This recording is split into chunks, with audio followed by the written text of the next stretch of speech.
welcome to GLHF, the world's first podcast in video games in Mario Kart World. Wahoo! It's a Mario Kart pizza spaghetti, you know? Okay, but you're Donkey Kong right now, so say something Donkey Kong would say. Banana. That's what he would say. What game is it? There was some game I was playing where Donkey Kong's little idle animation, he was just fucking panting. He was just standing there going, Are you sure? It could have been DK64 and you were low on health, or it could have been Smash. I love everybody's little animations in Smash after the match ends, and you just watch them for a while, and they're just like panting or like clapping, doing a little dance. Yeah. This is our first... they just have to do that forever. As long as you leave the menu open, they're just stuck in purgatory doing that little dance. I mean, yeah, this is the thing with video games, isn't it, right? Is all of these NPCs and these characters, they're just stuck. They don't have a choice. Because that laser is shining through that compact disc, or that DVD, whatever DVD stands for, digital video disc, they must... do their little thing. They have until to you do tell this. them to This stop. little snowman has to sit here and jump back and forth. So something funny happened before we started recording, guys. I log onto the map. Did it? And I think that I've chosen a really silly niche character in choosing the snowman. I've been playing as the snowman lately, and I open the world map and I see where Austin is to go over to him, and he's also the fucking snowman. Snowman. I've been the snowman, though. Double if you watch snowman. my Mario Kart World video, snowman back then, snowman all the way through. Oh, I but guess I forgot. DK's great, too.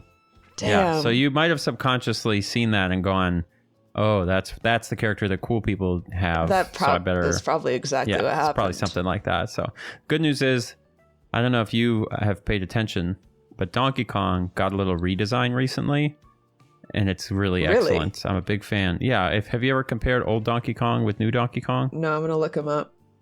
Yeah, just search up Donkey Kong redesign, and it'll show you like the comparison. So like you are the... Well, actually, these are not. The redesigned This is one? the redesigned Donkey Kong.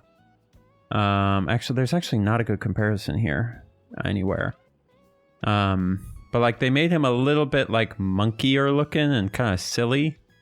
I would say he used to look more evil from what I'm seeing. Yeah, he looked kind of like cool and like he might bully you. He had a more evil brow shape.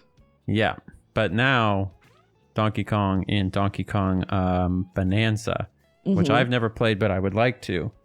He just looks cool. He looks like a big friendly ape, which I think is a better vibe for Donkey Kong. Okay, yeah, I see. It's a lot in the eyes. A lot of it is in the eyes, I'll save this picture so that we can put it up, but yeah, he used to have more of a, I don't know, like an angry brow shape that made him look like you said, like a cool guy. And now he looks a little bit goofy.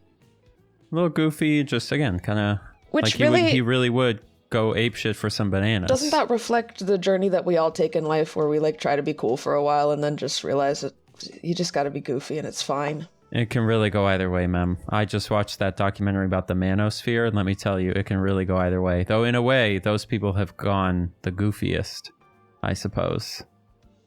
Maybe I should watch that. What is that on? It's Netflix. It was okay. You know that guy Louis Theroux? You ever see one of his documentaries? No. He's like this British dorky guy who generally I really liked. I didn't think this was his strongest one, but it's a very serviceable documentary about the manosphere. Yes, I know who this person is. Not like incredible, but if you don't know anything about those manosphere guys, it would be an introduction to them, certainly. I see.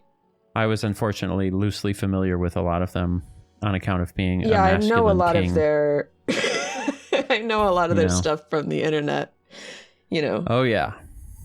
Me on probably an outside looking in angle versus you being deep in it.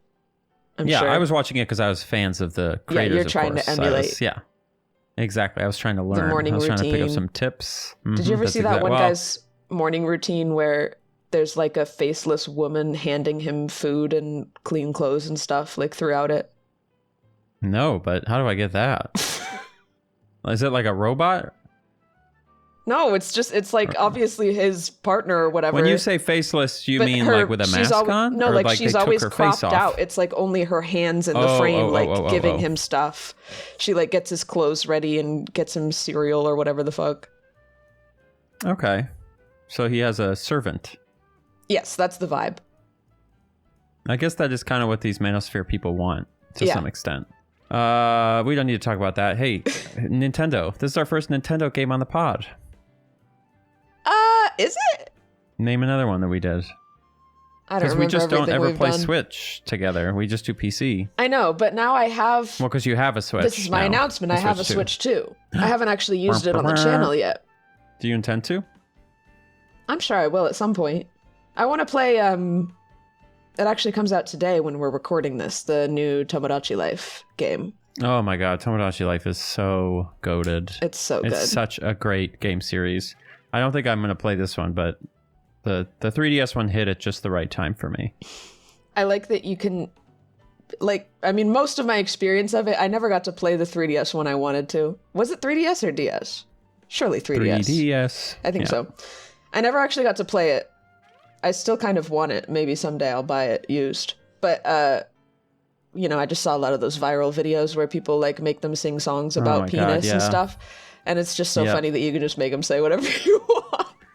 It's so great that Nintendo allowed that. And obviously the trade-off is they don't let you share the news or anything online because they don't, so it's in your own contained little thing. But you can say anything, I think, pretty much. Like I saw... Somebody made Charlie Kirk, and they were having him sing about "We Are Charlie Kirk." It was just so funny. It was so unbelievable. I just don't know right now, because part of the fun of it is, it's almost like having hamsters, but that look like your family and friends.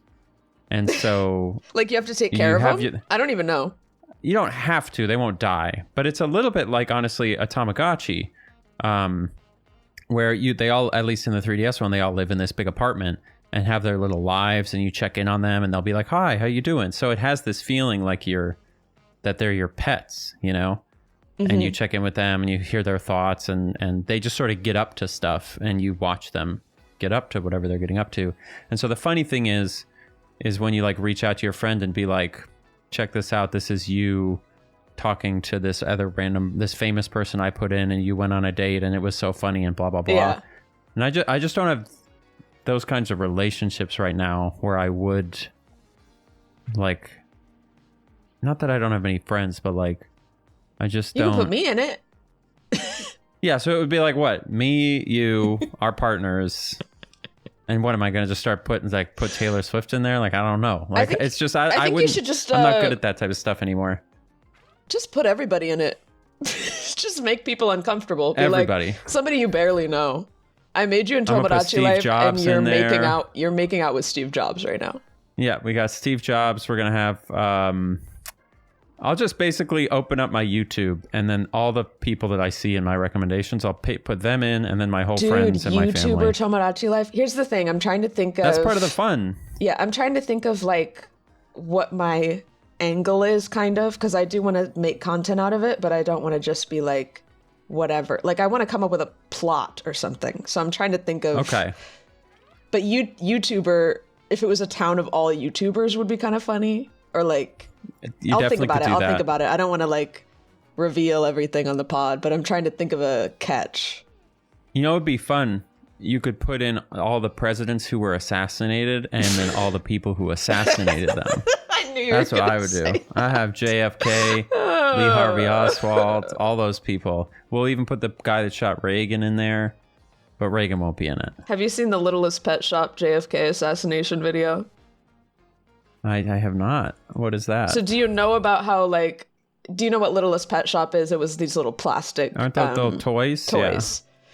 Yeah. And they come in a lunchbox. For whatever reason, there was a big trend on YouTube years ago when the toys were really popular, where people would make skits and stuff using the little cat and dog toys as the characters. And for some reason, somebody made a history-based reenactment of the JFK assassination with Littlest Pet Shops. So okay, how did they handle it? Was there did they do the grassy knoll? Was it one shooter or two? Yeah, I mean, it was just kind of it's like watching a historical movie or whatever, but with but with littlest pet shops. I don't remember all the details of it. I haven't seen it in years, but it's just fascinating that this exists. 1 million views. Yeah, how long is the video? I don't remember. It's like long, right? It is 20 minutes, which is so long for 2014 YouTube. For somebody playing with little toys. Warning, this video contains littlest pet shop violence and blood. Oh no. No. That's crazy. All right, well, maybe I'll check this out at some point. Wow, there he is in the little car.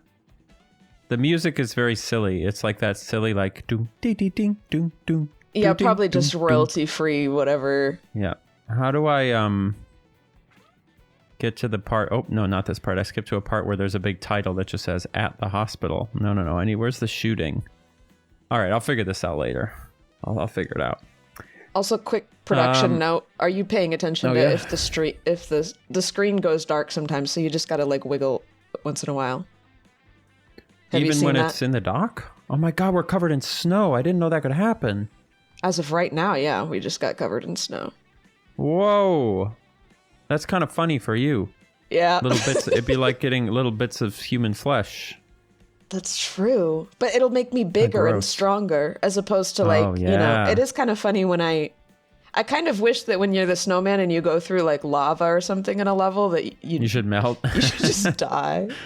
You just really melt into a puddle.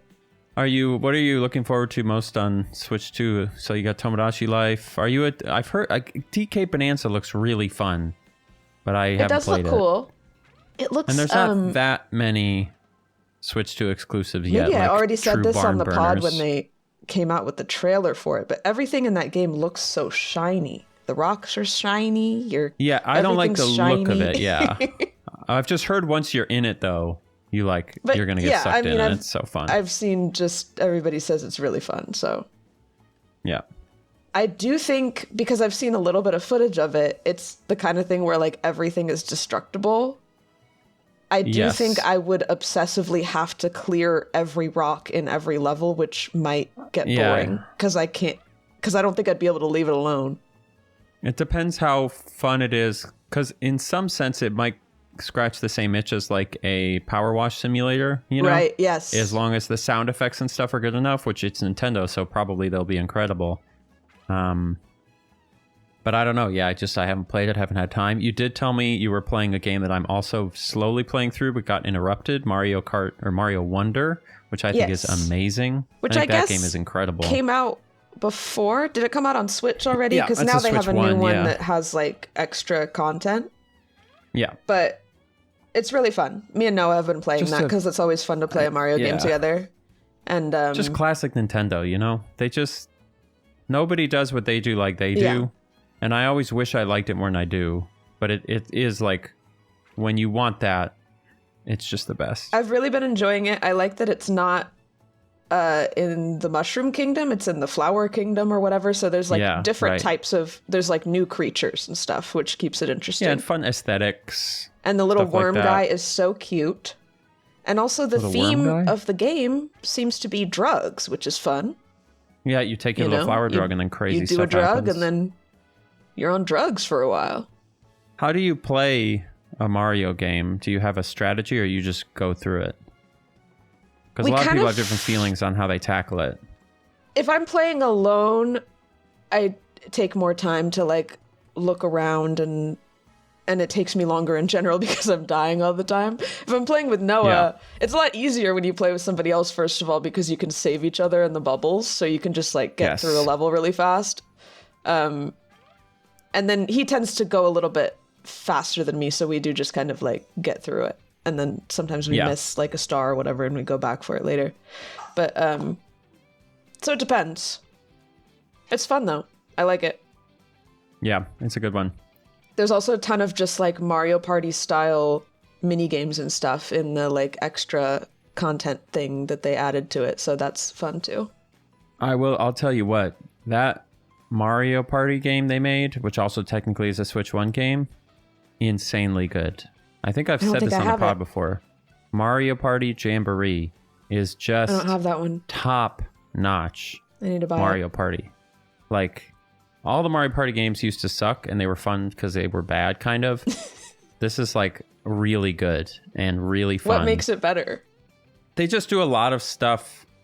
Like the games themselves are better. They're more like you actually kind of have a sense of what's going on, and they do a good job of like they have a perfect balance of games that are totally like kind of skill based, but they keep all the skills very, very simple, so everyone can get in on it right away, no problem. Whereas the old Mario Kart games or Mario Party games, some of the mini games would be like a little bit inscrutable, and you'd have to play them like 2 or 3 times before you really knew how to do it. They did a great job of just games that you can instantly understand. And then there's a bunch of quality of life stuff that just makes it, again, there's fewer moments of like confusion and frustration for the wrong reasons, but they still have a lot of them for the right reasons, which is like some crazy bullshit happens. It's just really good. What's your most hated type of mini game in Mario Party? Holy cow. I don't know that there are any that I hate. Gosh, I don't even remember. What are the types are there? I like some of my favorite ones are the ones where you have to do something really, really, really fast. So if it's just like smash the A button as fast as you can, I love those because everyone gets way too hyped. People are like standing up and like getting in a stance. I've told this story before, but I used to love those ones on the GameCube one because I had a turbo controller and I just held the button down and cheated. Oh, come on. And I wouldn't tell anybody. I wouldn't tell anybody I was doing it. I also really like the ones, there's this really, it's kind of hard to explain, I guess. There's this really good one. I like ones that are kind of completely random. Like there's the one, I think actually there's a version of it in Wii Party, which is also a great game. It's actually kind of bad, but it's great. Where it's like all 4 people are standing at the bottom of like 10 steps. And then you pick either 1, 2, or 3. And that's how many steps you get to go up. But if you pick the same number as anyone else, neither of you get to move. Right. So it's like random, but it's like kind of bluffing each other. I like games like that a lot. I'm not a huge fan of ones that are just like platforming, like run and jump over things. Like they're fine. But that's just, I just always win because I'm kind of goated at platformers, you know? Of course. So those ones aren't as good. Would you actually say you're goated at platformers? Would I say that? I mean, are you you just going to challenge me on it? So, I guess you are. I don't know. I just haven't seen you play a lot of platformers, I guess, because you don't play those on the channel. No, yeah, it's unfortunate. But do you actually play hard platformers? Not these days. No, yeah, you're right. The YouTube career has sucked up all my joy out of video gaming. But all my favorite games of all time were like original Castlevania, Super Ghouls and Ghosts, like these legendary, incredible. Like we're not talking this modern hard platformer crap, okay? Like the ones where you like jump, Super boost, Meat jump, Boy. side. No, yeah, So you don't do that, okay? Okay. No, we don't do any of that. Because that's what I'm talking about when I'm. We like Castlevania. When you hit jump, your character jumps, and you can't stop it. You can't change the arc in the air. You're just stuck. You have to. It's hard to go up and down the stairs, and if you die, you go back to the beginning of the whole game. That's my kind of hard platformer. Okay. But I haven't actually played any of those. Like, I mean, you saw me trying to play that level in Celeste in the basement of that weird place. Yeah. Where we were in that place and that band was playing. We went to supposedly at GDC, supposedly there was one of these live band playing with Mario Kart events. And then we get there and immediately realize that they're not actually, like they're playing Mario Kart songs and the game is on, but they're not actually coordinating it with the level, which is the whole point. But you forget it wasn't even Mario Kart. They were just playing Smash. It was just like hardcore Smash nerds playing Smash. And then they were just playing... But they were playing Mario Kart music, weren't they? It may be a mix. They were playing... Well, it was a mix, but it was, I think mostly Mario Kart music. But it was essentially a Nintendo-themed concert, and there was also Nintendo games happening at the same time. But like... Yeah. The whole point of the live band is that they're supposed to be coordinated with what's happening on the screen. That's what would make it interesting. It really wasn't. They really didn't nail the vibe of that one, I would say. But they also had Celeste in a corner that I was... I tried for about 10 minutes, and then you were trying a little bit, but it was like a really hard level. Yeah, they had it set to some like level way late in the game, it seemed like. One of these levels where you're never touching the ground. It's like jump, wall jump, boost, whatever. Like, yeah. That seems to be where platformers are these days, the 2D ones. Yeah, and I don't like, it's like the Mario Maker thing made people go crazy. And so it basically made it so there's like an exact perfect set of inputs you have to do. And then you get to the end of the level. Yeah. It's not actually about like reacting to what's happening. It's just like a hyper specific, like, you just try it a billion times and you will just figure it out because there's like a set of things you have to do. You know what I mean? That's true, yeah. And I'm not as into that as I am sort of like slightly sloppier, looser platformers that are really difficult. I don't like these like crazy tight kind of platformers. And you're right, most of them now are more in that vein. Yeah, that's so true. But, it's like, because that level we were trying, there really would have only been one set of inputs, like you're saying, with like an exact timing that you would have to do it. Yeah. So like, it is less of a, you don't have a unique gaming experience when you do it. It's just a matter of doing it until you do it. And then it doesn't feel like you've achieved something to me in the same way. Yeah. Like, I wish I'd have to think longer. Because there's no room for surprises of like something comes up and you're like, ooh. Yes. It's just and it's looking like, at the same screen for an hour trying to do it. Yeah. And then if that hard thing comes up, it's going to come up every single time at the exact same time. Mm-hmm. So you just get around it in the same way. So, I'm sure there's exceptions to this. But that's where I'm at on 2D platformers. I can't remember the last one that I liked. Like new 2D platformer that I liked. Donkey Kong Country Tropical Freeze. That's a great one. Is that was new? Like 2014 though. No. Yeah. It's like ages ago. A long time ago. You playing any other video games? Shoot. What have I been doing? Stuff for videos that I can't talk about. Can't or won't? Both. Yeah. Can't by my own rule. I'm just sitting here jamming to the Mario Kart jazz. I was just thinking about how... I actually turned it off. Just in general, Mario Kart, for the music, they just hire a jazz band and they go fucking nuts. No, there's a documentary about, or not but like behind the scenes footage, and that's literally what it is. They just arrange Mario music from his entire history and play the fuck out of it. It's sick. Definitely. I feel like Mario Kart Jazz is like kind of a genre in my head now. Yeah. It's like hyper tight, bright, funky jazz. I just think of as Mario Kart Jazz. It's so good. I love the menu music on Mario Kart 8. I'll just sit there and listen to the whole menu song because it just gets crazier and crazier as it goes on. Yes. And I'm like, these people... You think it can't go higher. Yeah. But it keeps going. These people are putting on the fucking jazz performance of a lifetime for the Mario Kart menu music. But the funny thing about it is you go watch the footage of them playing, they all look like they're half asleep. Like they're barely, they're just like staring perfectly stoic. Because that's like a good musician for you. That's just like, that's a Monday for them. That's a Monday. It's just how they're they are. So locked in. But it sounds like they're going fucking crazy. It sounds like they'd be in there like sweating. Mm-hmm. I love it. Have you ever heard of this game Star Citizen? I feel like you would like it. No, I really haven't played the space games, which is crazy because I'm such a sci-fi person, but I haven't played any of these space games. You are a sci-fi person. And yeah, when's the last time you played a space game? I guess the last time you did was that video, Elite Dangerous. I think I don't know. I don't have a lot of hope for them, I guess. Is it good? Are you telling me I should play this? I don't know. I was mostly hoping you'd heard of it because it's very notorious for being like the most expensive game ever made that has gotten like hundreds of millions in funding but has never actually come out. And it's like really weird. Is it like still early access? What is it? Yes, it's been early access for like 13 years, I think. Well, that just means... And they said they were going to make the whole galaxy at 1/6 scale or something like that. That's the problem, is so a lot of these space games, I just don't even try it because I'm like, it sounds like an impossible idea. There's no way they're going to execute this. Well, they finished like 3 planets.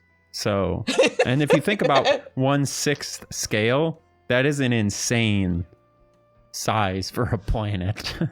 It's like a real planet that's 1/6 scale. Now, I don't know if that's true, but I'm working on a video all about nightclubs and video games, like across video games. And I was trying to download this game, Star Citizen, because it has a nightclub in it.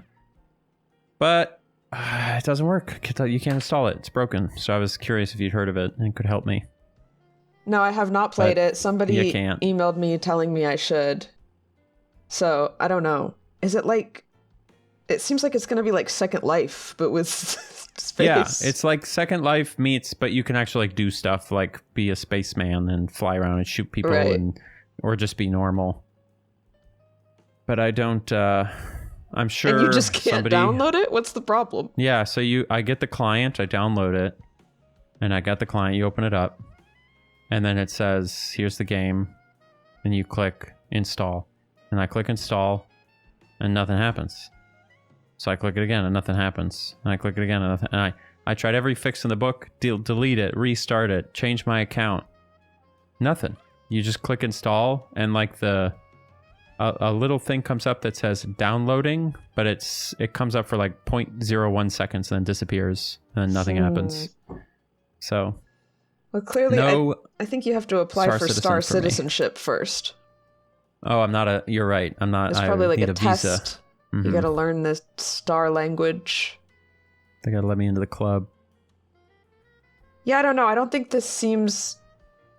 I guess the open world ones just don't seem that interesting to me. I do play... Because I play like sci-fi horror games. I like a sci-fi setting for like a story. I think I don't... Like I said, I don't have a lot of hope that you could make an open world... sci-fi game that would be interesting, but I don't know. Well, you're not prove me wrong. Somebody prove me wrong. You don't like open world games that much, generally, or you don't like them especially, right? You're like equally neutral on them as a format. I guess so. I like a few, except Genshin, I guess, and Zelda. I like. Right, but what I mean is, like, for some people, if a game's not open world, it's not a video game. You know what I mean? They're just like, that's how a video game should be, and you don't have that at all. It's a very specific thing to do with your game that you should have a very good reason to do it. And it's not something to just attach to every concept. Right. I agree totally. It's a huge problem when they do that, because like Mirror's Edge 2 is my big example of something that they made open world because they thought that that's what they're supposed to do, because everybody does that. And it simply should not have been open world. I didn't know that was... I thought that first game was kind of... Okay. Huh. In a sense, it's open world. The first game is much more like Portal type of vibes, where it's like you're just advancing through it in levels or stages, basically. And... that makes sense, because it's like a puzzle platformer. It made no sense for them to make it open world, and it just ended up being one of these games where they have, like, a lot of empty space, a lot of NPCs just walking around that you can't interact with, because they have to, like, fill the space with something, and it's bad. It was bad.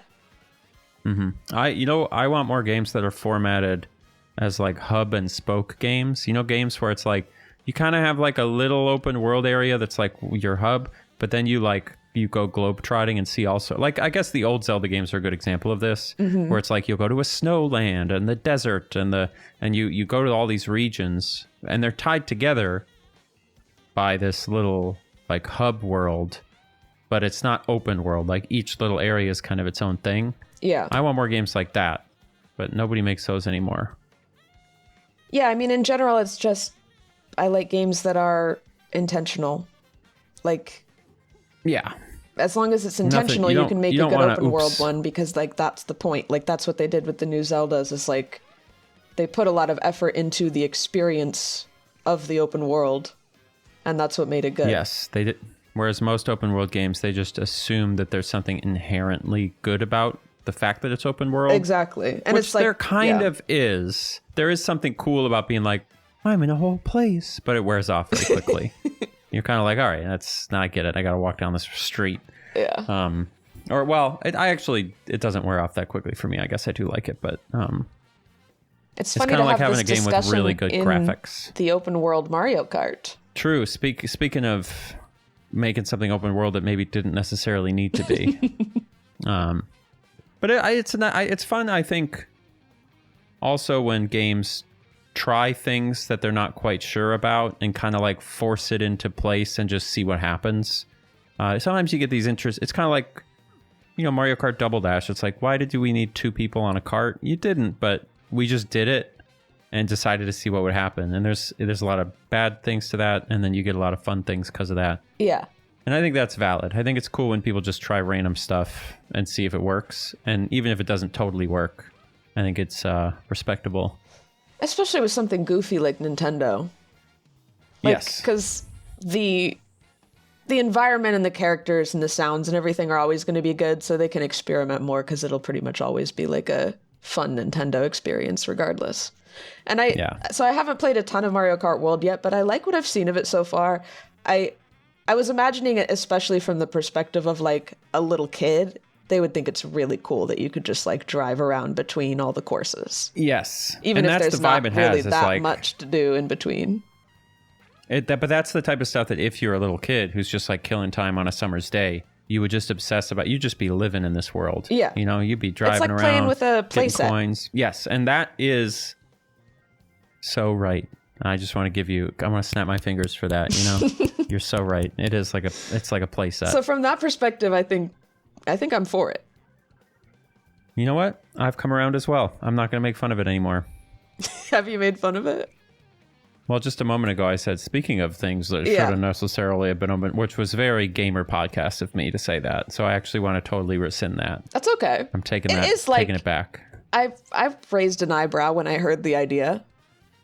But so far, it's still fun as a normal Mario Kart game.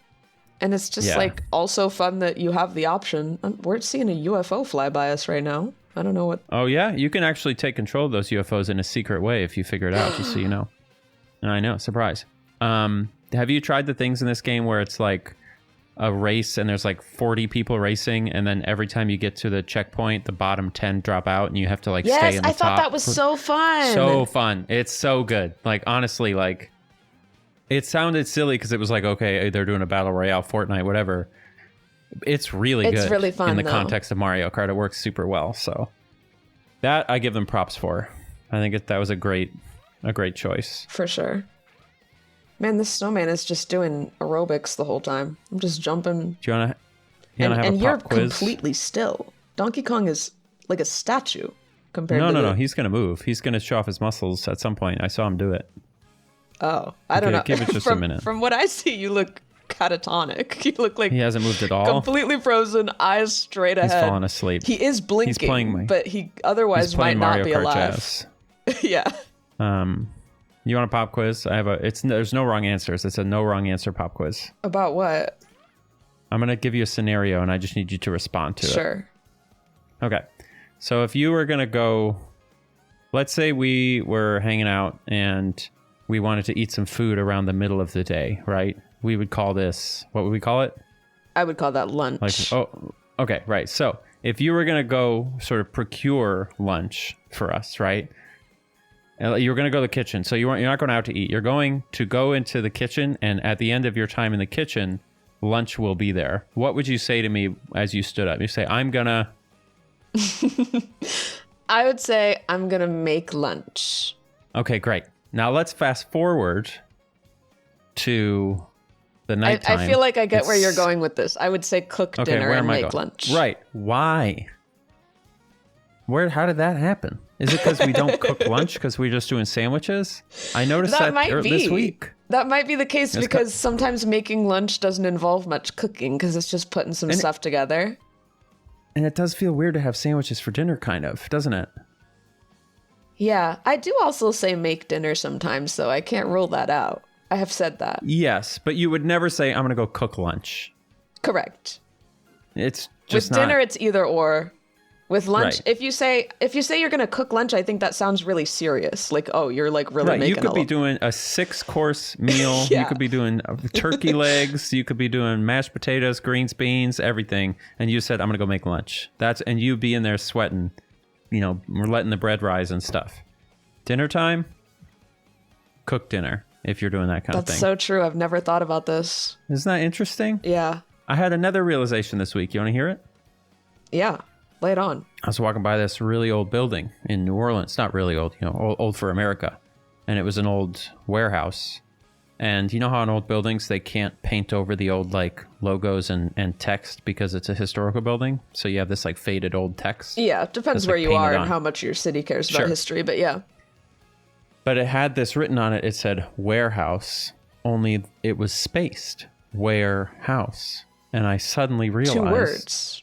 Holy shit. It's a house of warehouse. It's a house it's for a house your of wares. I mean, yeah. That's where you put your wares to sell. That's so I'd never true. thought about that before. So you can have that one too. Warehouse. A little freebie for you. It's a warehouse, you know? That's one of those things that's so funny that we, as native speakers of a language, we don't even think about that. But when you're learning a new language, you always notice that stuff because it helps you remember. That's a great point, actually. It's a warehouse. But then we don't even think about it.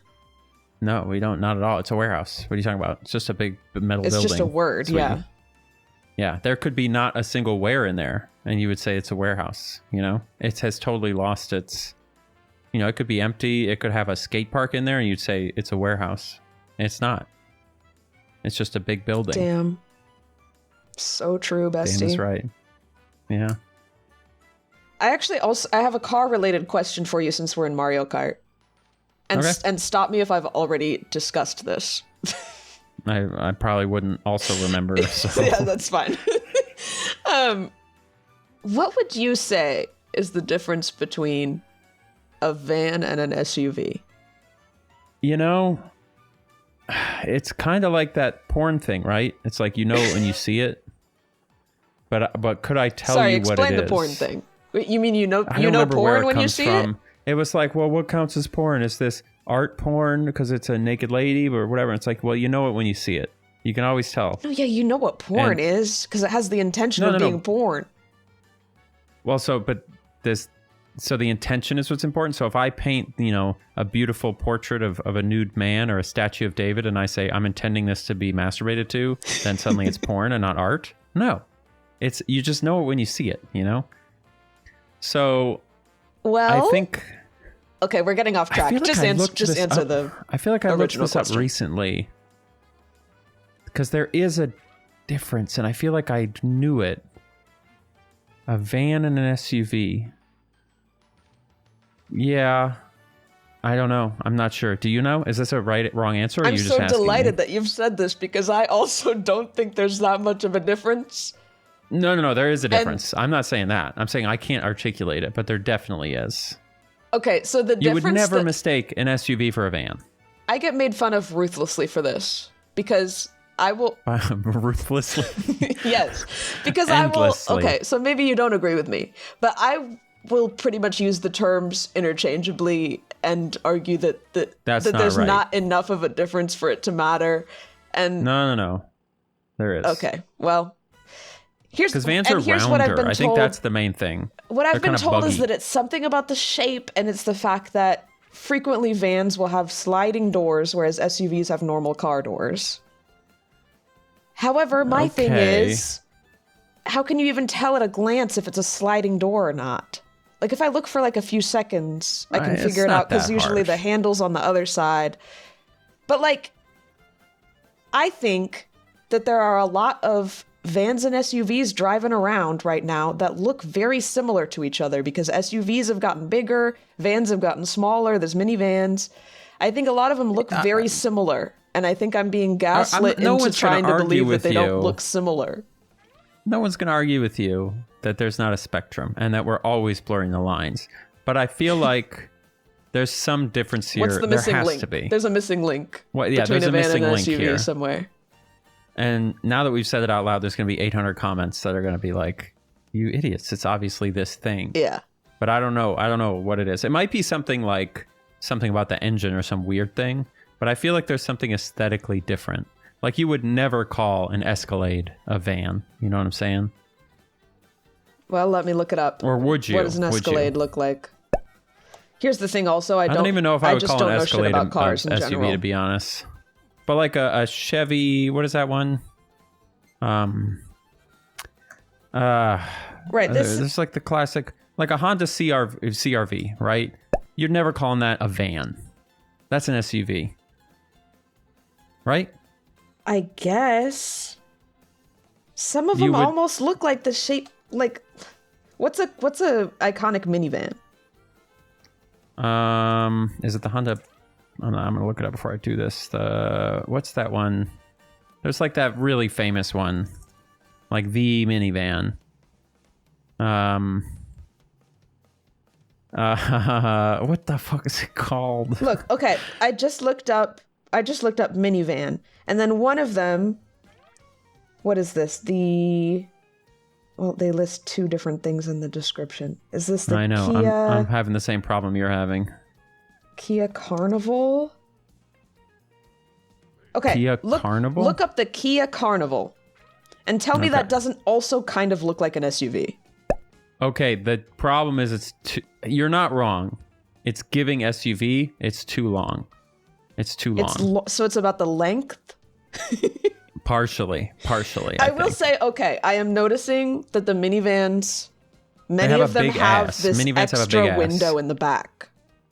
Okay, so that's part of it. On the big ass. Maybe it's like an SUV it's like the compactness. I know, but then there's stuff called a mid-size SUV. Okay, but then I go back to the Escalade. You're saying the Escalade is an SUV, right? No. I think I'm wrong about the Escalade. I don't know if I would call it, because Escalade is big. That's a big honker. And the Escalade has the like extra ass with the extra window. Is the Escalade an SUV? That's what I gotta know. Because there's full-size SUVs and like luxury SUVs, but then there's mid-size SUVs, which are like your Honda CR-Vs. I'm just saying, I think there is a bit of a blurred line between a large SUV and a minivan. If we spent I think the fact that we're discussing it this much, we could figure this out. We could figure it out. I think the fact that there can be this much of a discussion means that I'm right. I think the main difference to me... It's a little bit subjective. No. I think a big difference is length of the nose of the car relative to the full length of the car. Do you follow me on this? So like, if you look up like a Honda CR-V or like a Jeep Compass. So if we look up a Jeep Compass, you're going to see that it's got like a bit of a nose that kind of sticks out and is flat. Whereas if you look up like a minivan or a regular van, they usually have shorter noses that kind of point down. They're more slanted, you know? Yeah, there's more of a continuous line between the windshield and the hood. Right. Aerodynamic kind of, you know? Yeah. So I think for me, that's part of the distinguishing deal, you know? So yeah, I'm gonna stake my claim on that. I think we've identified a few characteristics. It's the shape of the nose, it's the length, it's the doors, the sliding doors. But according to people on Reddit, though, there are examples on both sides where they have the characteristics of the other. So truly, I admit that there's a difference. My argument is only that it's a little bit blurry. I think I'm valid in saying it's a little bit blurry sometimes. And if I wouldn't push back on that. If I'm seeing one at a glance driving on the highway and I call it the wrong thing, maybe I don't deserve to be crucified. Crucified? No. Thank you. What did you say earlier? Eternally roasted? Ruthlessly made fun of. Ruthlessly made fun of. Who's? Well, when you're ruthlessly made fun of, did you ask for clarification from this person? Say, well, you tell me then, Einstein. What's the difference? Yeah, well, I mean, so and the they're just going to go, you can is just mainly tell. coming from Noah. Okay. I was wondering. I didn't want to say any names, but bring him in. Let's see if he can tell us what the difference is. He actually would have a fucking field day in this conversation because he has a lot to say about it. He probably would know, too. But his argument is usually just like, you're so dumb, it's so obvious, you know? I feel like he'd be the type of guy who would be like, you'd bring him in and be like, what's the difference? He would say something like, SUVs have 6 wheels. And you would look and notice that they have 6 wheels. Like, it'd be some really obvious thing, like obscure knowledge. And we would be like, oh, he's so right. But I don't know what that thing is. We're not smart enough. No, but these are the same things that he said. It's like, oh, it's the shape, it's the doors, and I'm just saying, it's hard to tell. I mean, it might be sometimes. Maybe what it is. I actually think I might have figured it out looking at this picture right now. Okay. I think actually what it might be is the ground clearance.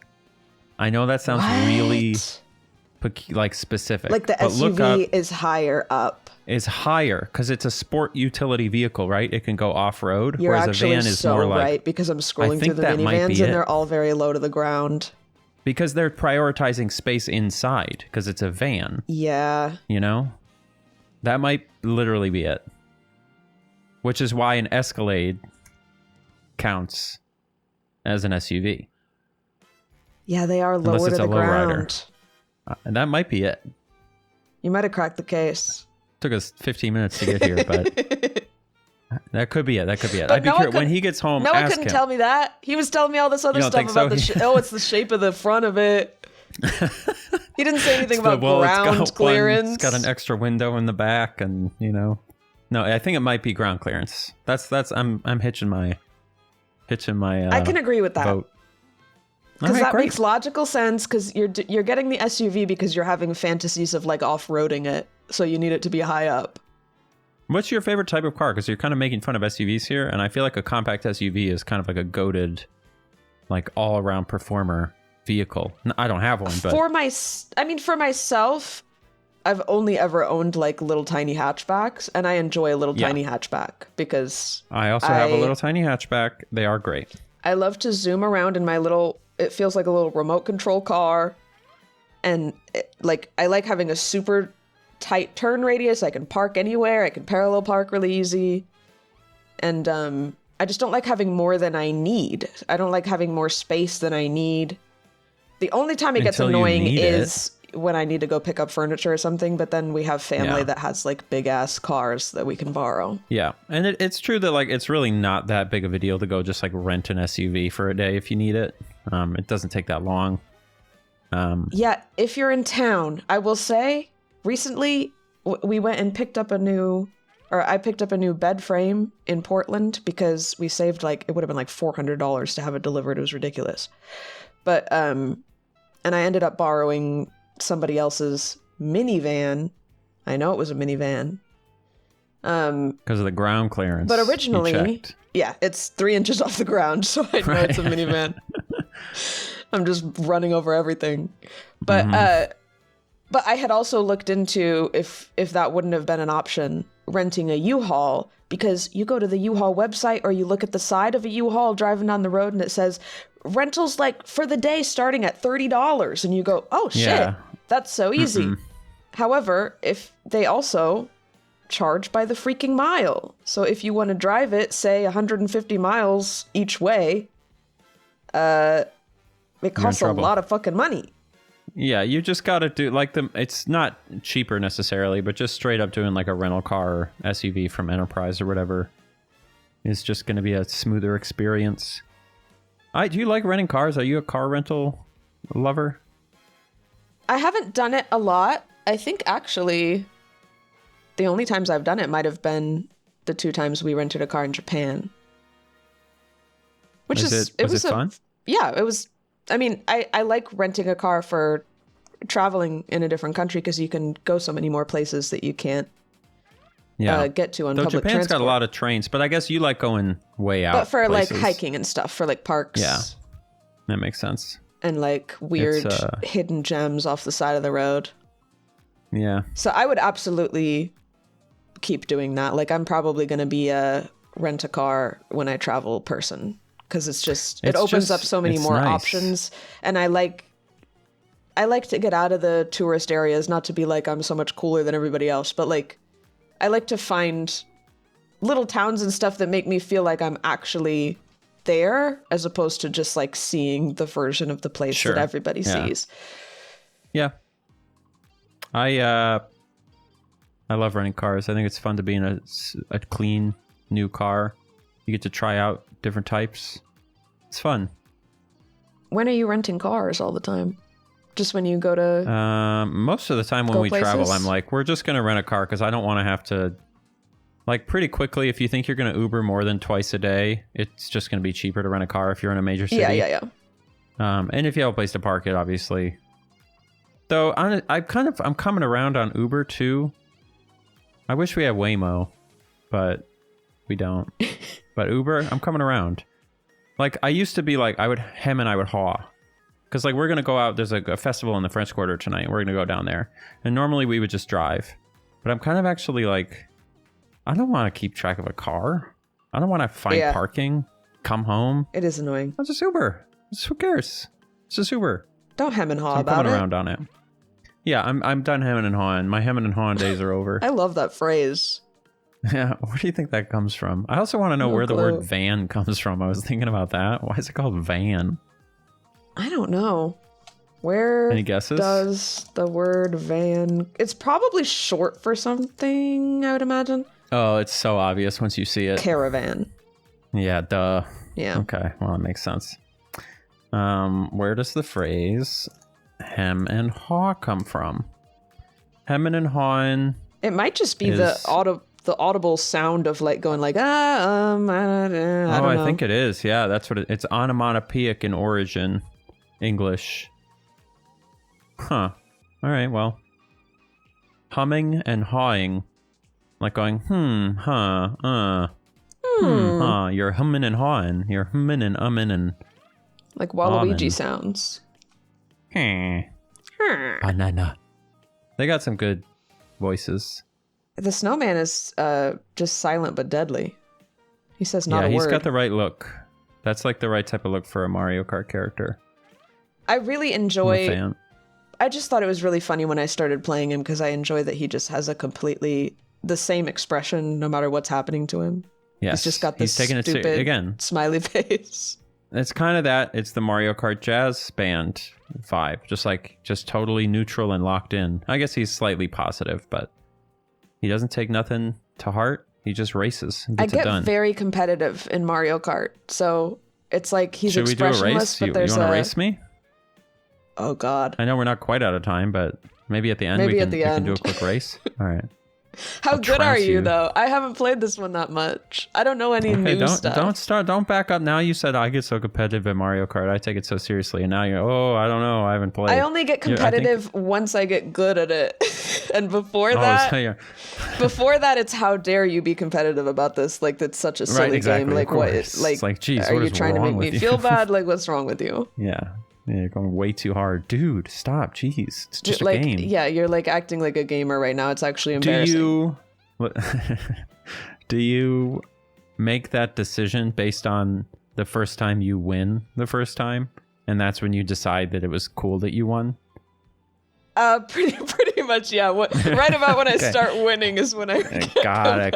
Okay. Understood.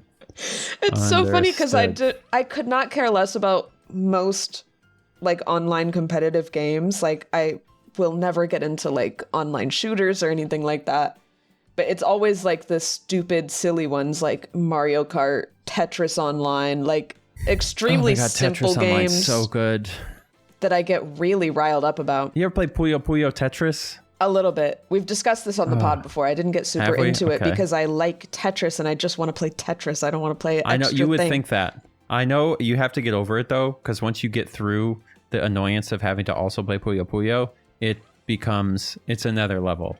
It's like so good. Highly recommended. That's on Switch. I still have it. I have it on the Switch. Switch. I could do it, but yeah. And then we can. That's one of those games, that I've taken way too seriously. Like online against people. Yeah, and like a competitive in person with people. It's like getting so mad. Yeah, when I was in my Mario Kart 3DS phase, I was gripping that 3DS. My hands were sweating. I was like really serious about it. Yeah. Probably playing against like a bunch of 12-year-olds online, but I would be like cussing them out. It was so cool that was in 3D. Right? I feel like we moved past that so fast because it does kind of wear off, but it is like, when's the last time you whipped out your 3DS and flicked the 3D on? I mean, not in a while because I just haven't played anything on it in a while, but I think I have said this on the pod before, but I was a big fan of the 3D feature, especially with the new 3DS because it works a little better than it originally did. But I had the 3D on full blast at every opportunity. I thought it was so cool. It was so cool. And we just said no. I was playing also in my exploration of video game nightclubs. I was playing a game called Sleeping Dogs, which was like kind of a... use a GTA knockoff on the 360 set in Hong Kong, and in the settings, it had an option for enable for 3D TVs. And I had this moment that I remembered. It was like at the end of the 360's life, at the beginning of like the PS3 or PS4, where 3D TVs, do you remember, were like kind of becoming a thing? They were trying to make it a thing, yeah. You have to wear those glasses. And I was like, oh man. They were trying really hard to make it a thing.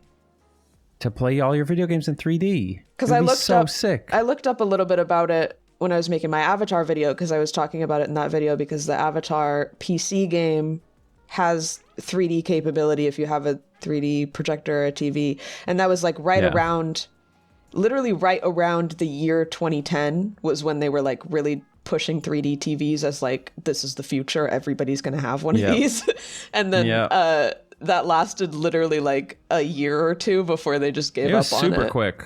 Like I'm shocked. Most overhyped technology, like they kind of push it for like a couple years, like kind of like your metaverses and your, what was the other, what was it called when you could buy the monkey picture and it would be yours? Oh, NFTs, yeah. NFTs and stuff like that. And usually these things, to that Paris Hilton I think clip we talked where about she's like, I love my ape. I love my, my NFT. And she spent good money on it. She spent good money.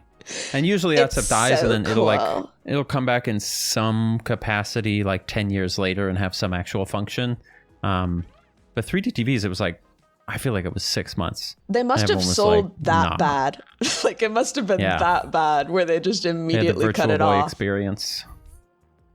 But yeah, I think it's just it's not that practical. I did think, of all the things that you would want to be 3D in your home, I did think video games was a pretty good idea for it. Because like I said, I liked the 3DS. I did, because I had a projector when Tomb Raider 2013 came out. I played that in 3D a little bit because I just had to get glasses because my projector could do 3D. And that, I guess like 2013 was close enough to that era where they decided to make it 3D. There's really only a few kind of like, I guess, AAA level games that have 3D capability, but I thought it was really cool. I just think the average person, like nobody was going to sit there and watch a football game with 3D glasses on. That's what they thought people were going to do. Yeah. Like anything where you have to put something on to do it is kind of dead on arrival, you know? Like it just has to function with the stuff you have. And that's why the 3DS was so cool. Yeah, exactly. And like I still don't understand how that, I mean, I understand how that technology works, but the fact that it works still kind of blows my mind, that it's just like little slats that let you see two images at a different angle. Isn't it's it like, similar technology to those plastic holograms that you can turn and it changes? Exactly, yeah. But like the fact that they did that, little tiny grooves where it's showing a different thing on each side of the groove. But how do they do that on a screen where you can't see the grooves and it's high enough resolution that like it functions? I don't know. You know, It's crazy. It's just amazing to me. I'd have to take it under a microscope or something. It is cool, and I was legit sad when they officially said like 3DS is dead. We're not making anything more for it.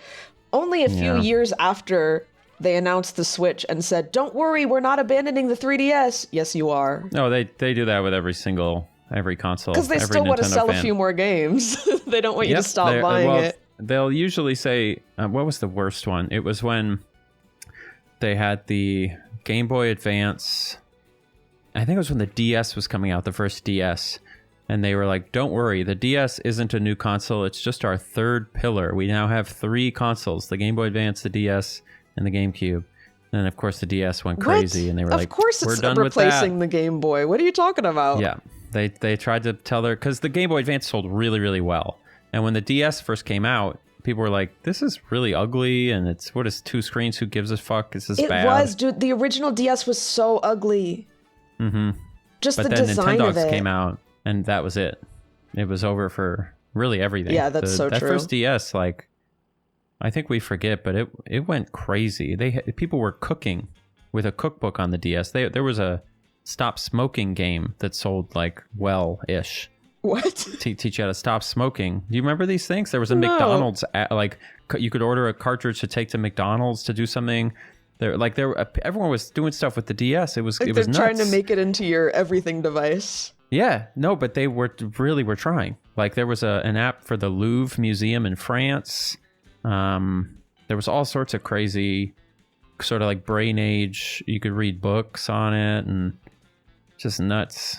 Almost like they're trying to make it like a PDA or something. Yeah. It was called America's Test Kitchen. Let's get cooking. People loved it. I never had one because I just didn't get a lot of game consoles growing up. The game consoles I had from until I was 18 was like I got a Game Boy Advance SP, which was like a huge deal. That was like the first game console I ever got. Because I was aware of like what was out there, but I just didn't get that kind of level of gifts as a kid. But I had a Game Boy Advance SP, and then at some point my sister saved up for a Wii and bought a Wii like with her birthday and Christmas money or whatever when we were like teenagers. And then I got a GameCube from Goodwill after we had the Wii already. Nice. That's pretty good. I think they were super cheap. When the Wii first came out, there would be like 20 GameCubes at Goodwill for $30 each. Like you could get a GameCube so easily for nothing. Yeah. And now, look at the prices you could now. Play the GameCube games on the Wii. Yeah. Yeah. And now the Wiis are pretty cheap, which makes sense. I think the Game Boy Advance SP is maybe my favorite console design ever. Like, it's pretty nice. Argue about I still have mine on the shelf. But it's just so slick. Just a little square that you just unfold. It's just like the perfect little portable game console. It is. I'm a big fan. It's nice. I have lots of fond memories of Pokemon on that thing. You remember the Game Boy Micro? No. It's just a small Game Boy. It was like teeny tiny little thing. It was like the size of a pack of gum with a tiny little screen on it. Yeah, Game Boy Micro. They're really cool. Does it only have a A and a B button? Is it different games than a regular Game Boy? I think it has the same stuff that the Game Boy Advance does. Like it has an R and an L button, just like the Game Boy Advance, and then just A, B. Because it was a Game Boy Advance, just in teeny tiny form. Oh, I guess the Game Boy Advance didn't even have 4 buttons. I'm mixing things up. Remember that?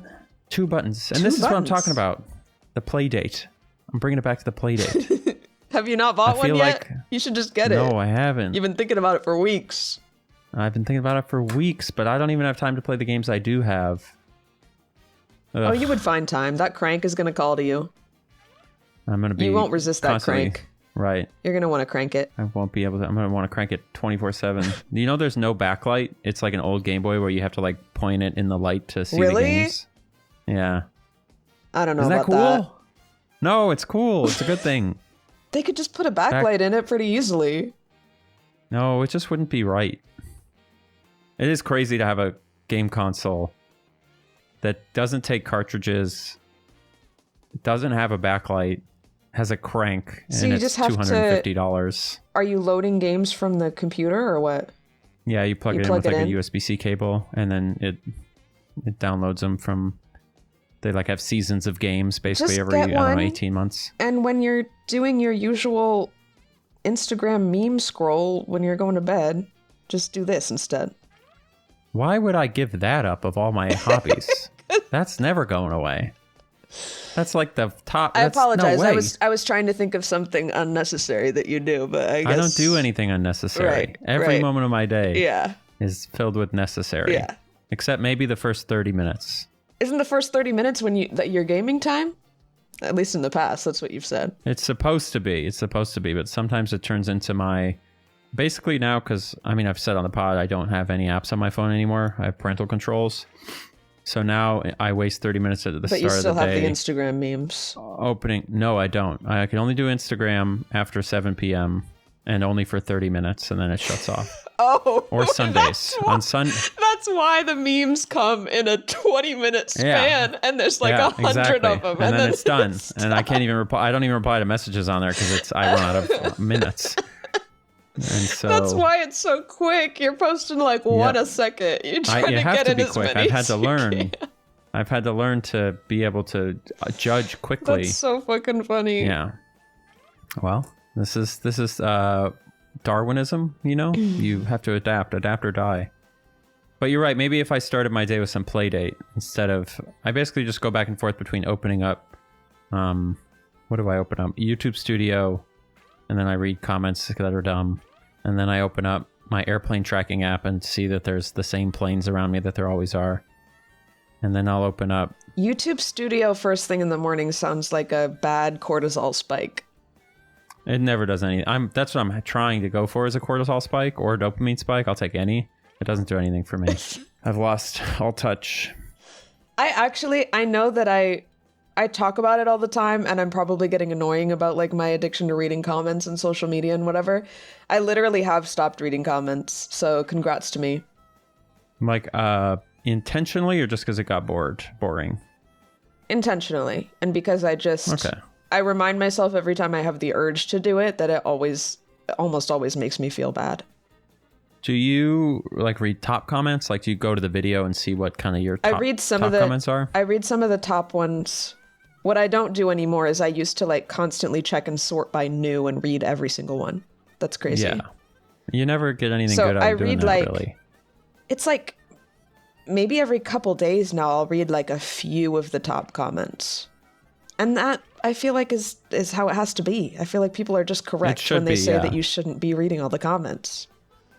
Well, what could you possibly gain from them? All I do is I was looking for my fatal flaw. I was looking for somebody to point out my fatal flaw, and then I would know exactly what's wrong with me.